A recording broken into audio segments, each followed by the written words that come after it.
Today we're going to learn how to do this flat bow. Now the reason I've got my doll up here looking a bit strangely is so that you can actually see what I'm doing.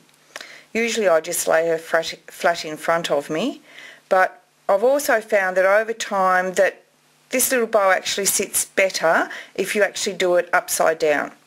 So let's get into it. Just do a normal little start to the bow like you would for any bow.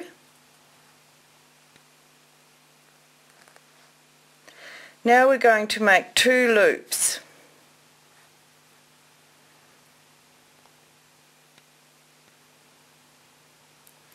Just make sure, just squash it between your fingers and just make sure that it actually runs nice and flat down here together and that there's no twists in the ribbon.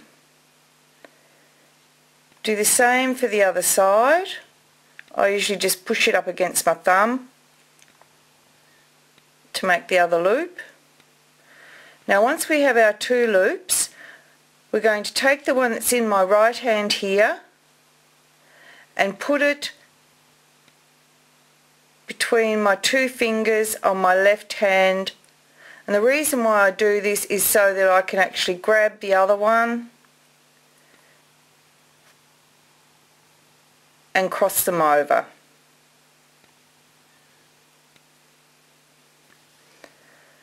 Once I've got them crossed over, what I'm going to do is I'm going to take this one here and I'm going to put it down, turn it round in through the loop and pull it. Just nice and firmly. Now all you need to do,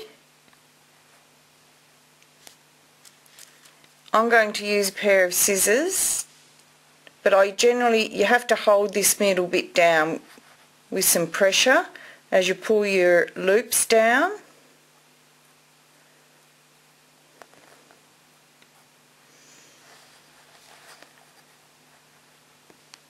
I'm just using the scissors so you can actually see what's happening. I usually just use my thumb.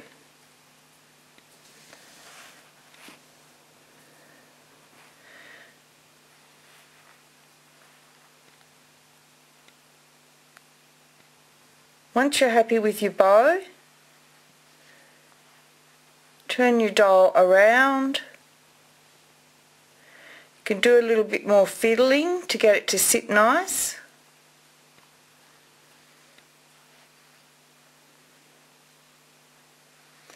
Cut your ends off to the desired length that you'd like to have on your skirt, and generally what I do is that I take some cotton, the same colour as your ribbon of course, and just put a couple of little stitches through the middle of this little bow just to keep it together, because over time, I think it's because it's made of such slippery material, the bows will actually come undone.